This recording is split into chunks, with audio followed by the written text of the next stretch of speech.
One of the most remarkable aspects of the Church of Jesus Christ of Latter-day Saints is its unique history.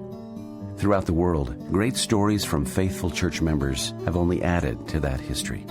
This program shares some of these incredible stories of faith, perseverance, hope, and inspiration. You're listening to Legacy. I'm your host, Nathan Wright.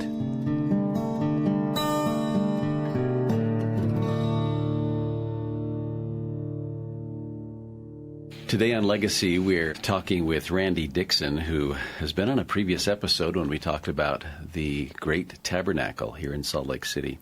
Today we brought Randy back to talk about the early Salt Lake Valley and some of the structures that have survived and those that haven't survived. It's just a very interesting time. And first off, Randy, why don't you give us an overview of your background and what you like to do? I've worked for the church for the church history department since 1975, and while there, I've been able to work with a lot of material relating to Salt Lake City. For many years, I cataloged photographs, including many of the city, and in doing that, I've learned a lot about the beginnings of the city and the buildings erected. And I've always kind of looked out for information down that line because I've been interested in architecture. Tell us what brought you to the historical department, what educational background and so forth. Since a young boy, I was interested in history, and so I attended Ricks College and BYU, got a degree in history, and shortly after that, I was able to get a job at the Church Historical Department, as it was called then, which was everything I ever wanted because of my interest in church history. And so it's been great to be able to work there for all these years and in an area that I've really enjoyed, and so it's been a great experience. What are some of the specific tasks you've done for the department, and what brought you this great interest in the Salt Lake Valley? You know, in looking back, I remember my father served a mission in the 30s in Texas, and he brought home a picture book of Salt Lake City that was used, I think, as a kind of a missionary. It was a picture book of the church history with a lot of pictures of Salt Lake City. So I remember using that when I was growing up and interested in the buildings pictured, Salt Lake Theater and the Social Hall and the Temple and Tabernacle. And so I grew up kind of being fascinated with that. And since I lived in Idaho, it wasn't until I was much older that I actually came to Salt Lake. So it was this interest. It was this book that really got me interested in these things. So when it came to Salt Lake, I kind of continued that and built on it over the years. And so what are some of the things that you've done for the historical department? When I first started working there, I was a cataloger, and I cataloged a lot of records of the church, say records of wards and stakes, and then for many years I worked cataloging photographs, and that was particularly interesting. You know, they say that a picture is worth 1,000 words. You can learn so much looking at a photograph, and so for many years that was my task, and I delighted in that. Over the years, I've also worked in the public service, helping patrons that came in doing research. Did that for many years, and my background in photographs helped in that also. And most recently, I've been working with the church's media team for our department, trying to come up with ways of sharing our collection more broadly via the web and other new technologies. So that's my current assignment. Very good. So let's jump into this. What did Brigham Young and the original pioneers see when they first saw the valley? There are some accounts of chest-high grass and maybe some trees along the streams. I don't know. What did they really see when they first got here? Well, it's when I grew up with the story of this Salt Lake Valley being this barren desert, and but in study and researching primary materials, diaries, it becomes clear that the valley was barren. The saints were used to the east, where there were many more trees and much more foliage than what we have out here. So it was, in a way, barren for them compared to what they were used to. But when they first came in, they camped when they first camped on the city side, July 23rd. Brigham Young had stayed back because he had been ill. They found a valley that had some trees along the creeks, but they mentioned having to scythe down the grass in order to prepare for farming, for plowing. And they mention about some of their cattle. They thought that they were lost, but they found that they were just hidden by the grass. So the valley had some very fertile parts, and sometimes they had to avoid the marshy areas because of they couldn't travel through that. So it was quite a bit different than the story that I grew up with. But again, they were used to a very different area in the eastern states, and those that came from Europe too. This was much different, but we shouldn't think of it as being a sagebrush flat. Although of course there was sagebrush in the area, but not necessarily right in the along the creeks in the valley. We've all heard that they immediately started plowing and planting crops, etc. Whether that's true or not, I don't know. But how soon did they actually start laying out the city of Salt Lake City that we know today? Well, the first day they arrived on the 23rd of July, they started plowing and preparing for crops, and they started preparing to irrigate also. And so the first days and weeks were involved in doing that. But Brigham Young very soon chose a spot for the temple and a spot to survey the city from, the corner of the temple block. And so within a week or so, they began surveying the city in 10-acre blocks with the wide streets. And so they knew that they needed to accomplish a lot in that next few weeks, and so they were very busy preparing what they could do that fall, because Brigham Young and many of the group went back to winter quarters. And so they surveyed, and they started preparing a place to stay for those who were staying to stay the winter, and they prepared a area to build a fort in the area that's now Pioneer Park. So they moved very quickly and moved ahead to accomplish what they needed to do. So that may come as a surprise that the first structure built was a fort. Is that correct? Or probably the very first structure was a Bowery that was built by members of the Mormon Battalion, which was basically a shade, posts with branches over the top, so they could meet Of course, this was July, so we know how hot it is in July in Salt Lake. And so that was the first building, but that was, of course, a temporary building. And it was built on what's now the Temple Square. But they soon began building the fort, which entailed making adobe bricks. The fort was made up of 3 walls of adobe, and 1 wall was made up of log cabins that made the fourth side of the fort.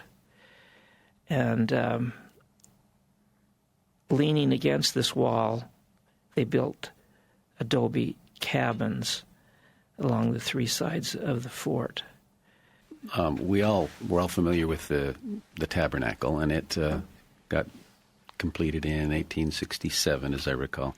What are some of the other larger structures they started on relatively soon? Well, the first building that they, of a public nature, that they, and a more of a permanent nature, that they started on was the council house. In fact, they chose the site in 47, but they didn't start on the actual building until 48. And this building was located just south of Temple Square at the corner of what's now South Temple and Main Street. This building was made of sandstone and adobe and was built as the name indicates, a council house. So it was a place where they would hold meetings. They had offices. The state legislature, the territorial legislature met there. City Hall had meetings. The city council had meetings there. It was kind of a multi-purpose building. And as time went on, different functions that were held in there went out to other buildings housed those functions, such as the City Hall was built and Endowment House was built for temple ordinances that were originally performed in the council house. But it was really the focus of Salt Lake's earliest history was in that building. So the city begins to grow. What was life like, really, in the Salt Lake Valley in those early years for just a regular person who lived here? Well, for someone first coming in, the first thing they would need to do is acquire some property. For those coming in the earliest years, the property was distributed as people needed it. Did they have to purchase it, or was it just here's initially a spot for there you? was a fee, kind of a filing fee, but the lots were actually free, and they would pay the county recorder so much to file. But very soon the lots were all distributed, and so those coming in and wanting to stay in Salt Lake would have to purchase property. Very soon the property started turning over. People would charge for the property. Lots were divided up. If a person wanted land to farm, then there was a section called the Big Field that was south of Ninth South. That was designated as a farming area. So often a family would have a lot in the city and also a farming lot south of town, and they would travel there back and forth to farm their property. And then they would likely build a house on their city lot as they had means. At first, those who came early and had houses in the fort, if it was a log house, they would often take that log house, disassemble it, and move it onto their lot, and use that until they were able to build a more permanent dwelling. And then as time went on, they would, depending on how they did financially, then they would build a larger home, maybe out of adobe or later out of brick. And so and then often these old log houses were put in the backyard as a shed for other uses. The log house that we all know about that's on display here in Salt Lake next to the Church Museum was one of those log houses from the fort that was moved to a lot north of Temple Square and eventually became kind of a potting shed in the backyard of the property. And then it was acquired by the church and became a museum exhibit. And just as a reminder for our listeners, that structure sits between the Family History Library and the Church Museum, and anybody can visit it. It's quite unique, quite quaint. Are there any other original type structures? I don't know what you consider original, maybe the first 10 years of the people being here, that exist still. There are very few. The council house that I described burned down in 1883 in one of the largest fires up to that date in Salt Lake City, completely destroyed. The other buildings that survived from that early period, of course, the Beehive House, where Brigham Young lived, the Lion House, where his families were located. There are a couple of other log homes that still exist in the city that date from that early period. Scattered around the city, there are other adobe houses. Often they have been added onto, or they're you wouldn't recognize them as pioneer homes because of all the remodeling. But so scattered around, there are quite a few adobe houses. Oh. Of course, every year there are fewer as the city grows and there's redevelopment. So from the history of Nauvoo, we hear about how people pass their time with dances and entertainment and whatever else. Did that follow on into Salt Lake City with them? What type of things did people do for fun in Salt Lake Valley in those early years? Any idea? Well, early on, they looked for ways to entertain themselves as they had it in Nauvoo. And one of the first structures on Temple Square was the Bowery that was built. This is different from the one I mentioned earlier. There was one in 1849 that was built, and it very soon became used as a theater. Besides having Sunday meetings there and other meetings during the week, it was also used as a theater. And very soon the social hall was built on State Street, which was used both for plays but mostly for dances and parties. And you can imagine in those days when, without the kind of entertainment we have today, they would be looking for ways to break the monotony of labor, and they would look for ways to entertain themselves. And so, the earliest social hall was one of the very earliest buildings built. Even before that, there was a bathhouse built at the Warm Spring north of town, and it was used for parties and dances, and so from very early on, people were seeking to entertain themselves. During these early years, the wars that the United States were involved with, Spanish, American, and the Civil War, etc., how did that affect people back here in Utah? Would it have affected their lives in a major way, or? Well, the earliest war, let's say the Civil War, even though we were so far away from the United States then, we were impacted in Utah because the army of soldiers were sent here, and they set up Camp Douglas, later Fort Douglas, on the East Bench to kind of monitor the Mormons.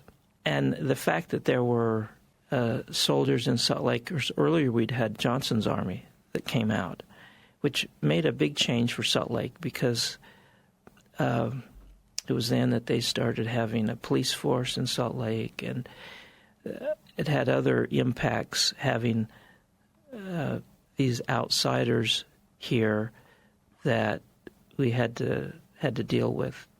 As time went on, mentioned the Spanish-American War. By then, Salt Lake was pretty developed and integrated into America as a whole, and the impact was probably similar to what it was in other parts of the country, where certain people joined the army and served in those wars. When the war was over, there was a big celebration in Salt Lake, a big parade down Main Street, and they had decorations, and they had a triumphal arch that was built over the street, and so, like most Americans, it was, the victory was celebrated, but the impact probably on the church was not as much as in earlier pioneer times. Did the impact of the railroad come near this same time, or was it a little bit after? The railroad came to Utah in '69. Oh, okay. And it did have a lot of impact, because prior to that, immigrants coming to Utah from Europe and elsewhere would have to come by ox team. And so with the fact that they could get on a train and come all the way to Utah, and soon the railroad that came to Ogden was was connected. Salt Lake was connected to Ogden by a railroad soon after, and they could make their trip from the east in just a few days, and so the people could travel much more easily. But more than that, it was easy to get building materials and furniture and all sorts of things could easily be delivered to Utah, where before it would have taken a great effort hauling all the material across on wagons. And so there was a big impact. One impact, of course, would be on architecture. Before the railroad, the buildings were mainly built of adobe and stone and wood. But after the railroad, then they could bring in all sorts of materials. And one material was cast iron that was used for a building material for facades of stores and buildings. And immediately there was an obvious change in the Salt Lake City. For example, the Zion's Cooperative Mercantile Institution, ZCMI, built a new store built of cast iron that could easily be assembled, and whereas before they would have to laboriously build out of stone, so it was kind of a prefabricated building, and that was one of many buildings in Salt Lake that were built out of this cast iron that was shipped in from St. Louis or from other places. And so the buildings got higher, they went up faster, goods came in that they didn't have before. And as a result, of course, there was some fear that this would change the society here. And so the result was the organization of I mentioned ZCMI as a cooperative movement to try to maintain the economics here, so we wouldn't be overwhelmed by what the railroad brought. So local leaders knew that the railroad was coming and that there were most likely some big changes. Did they make any physical preparation, like extra housing or more hotels? Or Well, Salt Lake, I think, developed more on a free market basis. Entrepreneurs knew that things were going to change, and there were new hotels built, and there were new stores, and the church itself, as I understand, was not really involved in it that much, except through the cooperative businesses but at the same time, there were many other businesses that were not church-related, that were individually owned. Businessmen from all over came to Utah, and we had the development of mining, and so quite soon, Utah had. It was only for just a few years was Utah really isolated, and merchants came within a couple of years and set up stores, and so if we think of early Salt Lake as being just a very isolated society, it was for a short time, but very soon national influences were very prominent. So that short time would have only been like 15 or 20 years. Right, Okay. right. What needed to change in Utah for it to become a state, to be accepted into the Union? The biggest obstacle was polygamy, because the state had grown economically in the number of people. Areas that were much less developed than Utah had become states. And so it was the fact of polygamy that kept us out of the Union for so long. And so once that took place, did it change life in Utah much, becoming a state? Becoming a state, if you look at just the way society was, I don't see that there was that much different. The 90s was a time of a lot of growth, economic growth, but also a time of depression. They had the economic collapse then. So I think the main difference was just that instead of having a governor that was appointed, we could elect our own officials. Sure. And so that was probably the main change, and that, of course, brought up a lot of political questions about who should have influence, who should be elected, what groups should have power, and by that time there were a lot of non-Mormons in Utah, and they had a political party, and so it's a very complex time. Good, and thank you for taking a shot at that for me. With the influx of people, which brought non-Mormons to the area, how soon did other churches start going up? Was it within that 20-year period or so?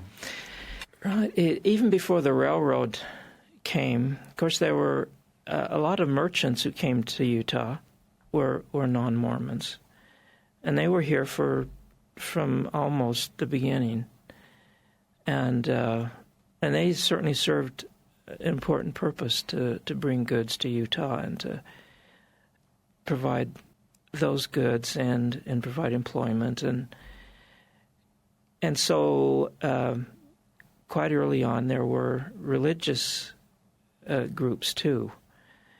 For a while there was a building built by the Congregational Church called Independence Hall, and it was built in the 1860s, so this is before the railroad, and it was used by many different religious groups to meet in, and I'm sure that it was named that as a way of showing that they were separate from the Mormons. But even while Brigham Young was still alive, several important churches were built in Salt Lake. The St. Mary's Church was built by the Catholic Church. In fact, it was built just a a block and a half away from the Beehive House. The Episcopal Church built St. Mark's Cathedral in the 1870s. The Methodist Episcopal Church built a large building on 3rd South. And so these were buildings that were prominent in the community and that were handsome structures, stone structures, and it showed how large the non-Mormon population was, that they had the resources to build these buildings. Some of the ones that you've mentioned and others that have long histories are just beautiful and have a very important part in the history of Salt Lake City. Let's talk about some of your very favorite structures. You say you love architecture. What are some of your favorite buildings here in Salt Lake? Standing and not standing. Let's say that. I think the most unique, most interesting building, of course, is the Tabernacle, because it's so unusual, and it was built at a time when it was. See, this was before the railroad came, and it was a very innovative, and I think it kind of showed how you can take what you have and build something unique, even though you don't have great resources, using the structure that was designed for bridges to roof the building, and using metal that had been used for bolts in other buildings, or horseshoes and other things that they used to tie the roof together. Just a really unique building, and I would say that's probably my favorite building.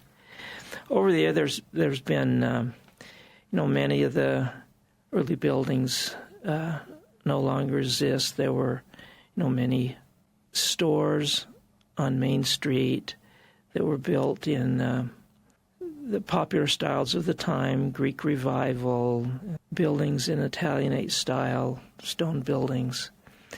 The church built ward houses around the city, and in those days they were mostly used for schoolhouses, but many of them are very handsome buildings that wouldn't necessarily look like what we think of as a meeting house today.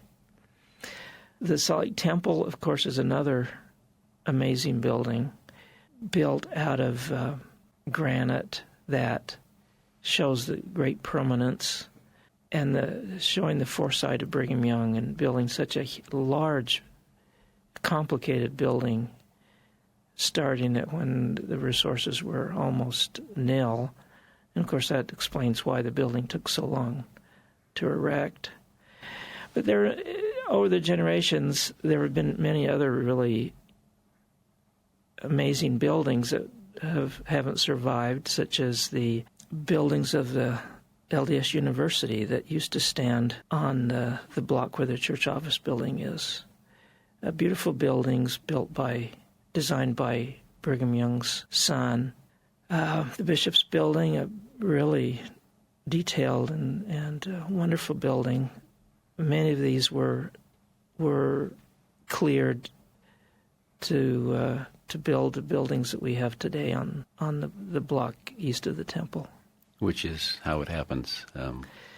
As a city grows, I'm one that loves to preserve old buildings, but I realize that times change, and it's one thing for a small city to preserve its buildings, but as a city grows, the needs change.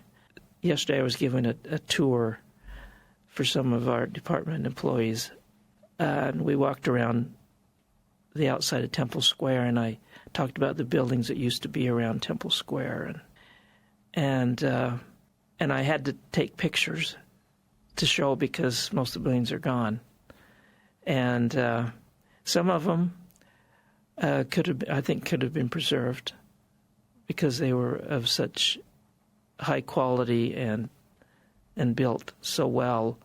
Others were kind of buildings that were kind of minor, or they were built in more of a temporary way. But it's amazing what is no longer there, and people are kind of amazed at what used to be around Temple Square. I seem to recall as a child, going into a museum on the southeast side of Temple Square. Was that one raised for the South Visitor Center, or when did that actually take place? It was the Bureau of Information was on the south side of Temple Square. It was started in 1904, I believe, the first part of it. And then it was enlarged over the years, and eventually a museum was built on the east end of it. And then also near it was displayed the log cabin, the dual log cabin that we talked about earlier. And that was displayed just outside the museum. And so that was all raised in the mid-'70s for the new visitor center that's there. And then the new museum was built west of Temple Square, where the log cabin is, and a lot of the artifacts from the old museum. One of my favorite structures on Temple Square is the Assembly Hall. Can you give us a kind of a background on why that building was built? The Assembly Hall was built on the site of the old tabernacle, which had been built by Brigham Young, opened in 1852, and was the major assembly place in Salt Lake until the new tabernacle was built. But it had been built as more of a temporary building, anticipating that a larger tabernacle would be built. So after the new tabernacle was built, in fact, one of the last things that Brigham Young did before his death was to plan the Assembly Hall, which in the earliest stages was called the New Tabernacle. So it's kind of confusing if you're not familiar with all the terminology. We talked about that last time. There's several different tabernacles to and so he had the old tabernacle demolished with plans for the new building to be built. And it was originally built. The tabernacle itself was not heated in the winter because of its size, and so during the winter they would hold meetings in smaller buildings, and so the Assembly Hall was built as a place to house these meetings during cold weather because it was heated. And it was originally built as the tabernacle for the Salt Lake Stake, which covered the entire Salt Lake Valley in those days, and is still used that way today for the Salt Lake Stake and other downtown stakes. But it was a completely different style, of course, than what other buildings had been, and it represented what was popular in the late 1870s. It was, and is a much more religious-looking building, I guess you could say, than the old tabernacle and these other early pioneer buildings.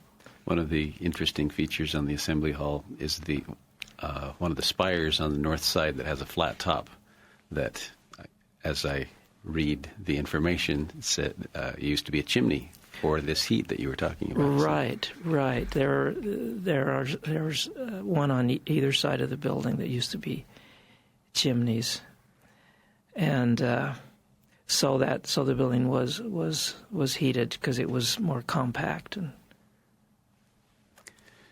just a question here that I've wondered over the years: how many times has Salt Lake City had a trolley system? Because we have one now. It's called the Tracks, and it goes from downtown Salt Lake to about 100 south. And there have been trolleys in the past as well, as I understand it. Right. When Brigham Young was still president of the church, And I bring him up because that's a way of kind of designating a certain time period. Good, thank you. The city had a trolley system, and it was mule cars, or the cars were hauled by mules at first, and they went from different designated streets. One line went to the Warm Springs north of town, and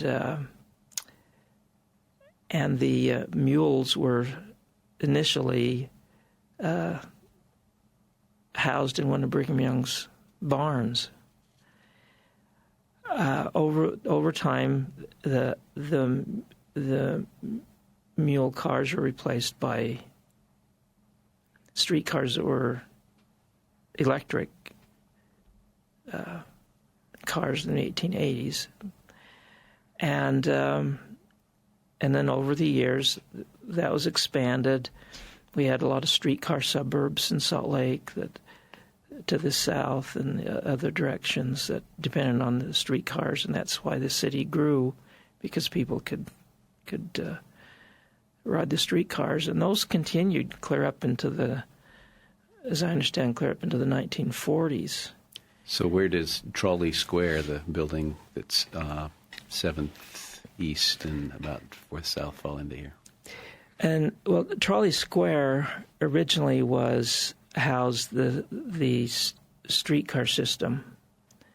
It was built around 1910 or so to house the street railway system, and was used for that until the 1940s or 50s. By then, the automobile had become so dominant that the streetcars were discontinued, and at the same time, there was also the Bamberger Railroad, which is called the interurban, so it ran between cities, and went north and south, I believe. I'm not too sure about exactly the extent of the Bamberger Railroad. But today the Bamberger Railroad has basically been recreated with the front runner train system. And the light rail system, the track system, is also kind of an interurban system. But Salt Lake City is also planning to add another streetcar system to the city that will run. The first one is planned in Sugar House, but they're also planning to have streetcars that will supplement tracks or the light rail around kind of a loop around downtown and in close areas. So we're basically going back to a system that we had decades ago, and it just shows how things just kind of go in kind of an eternal round. So Salt Lake is in the middle of a huge downtown development at this point. Do you see any impact on the history of Salt Lake City based on this development? Well, one aspect of it I think is quite interesting is the new malls are going to be called the City Creek Center. And originally the city was put here where it is because it was along City Creek, because it had a lot of water, and it was a good site for a city. And over the years, City Creek was, while its water was appreciated, the creek itself was buried in a pipe under North Temple Street, and most people had no idea that it even existed until 1983, when, because of the high runoff, the creek made itself known again by flooding and The State Street River. I remember and the water had to be diverted down State Street, and really brought back to people's consciousness the fact that the creek existed. Since then, the city has, in different ways, has used the creek. There's a water feature that runs now down North Temple Street in front of the Church History Museum, in front of the Conference Center, and the city would like to extend that to the Jordan River through other parts of the city. And the City Creek Park has been extended down from Memory Grove and opened up the creek.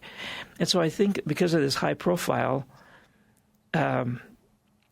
people appreciate the creek more, and so the fact that the mall is being named after City Creek kind of bring us back to our roots of being founded on this creek. And through the mall, there will be representations of the creek there too, with a water features throughout the structure that would be at least representative of what the creek would be like if it were really a creek. Very good. Thank you. This has sure been a fun discussion today. Is there anything else you would want to share with our listeners about the history of Salt Lake or its architecture? One thing about Salt Lake, I think from the beginning, Salt Lake has, even though it's a Mormon, founded as a Mormon community, we've always had close ties to the rest of the country. And the style of our buildings reflect the styles of the buildings in the rest of the country. And there's not really a unique Mormon architecture. The council house looked like Midwest courthouses. Salt Lake Temple, in various aspects, represent the Gothic style that's popular all across the United States and Europe. The only really unique building seems to be the tabernacle. And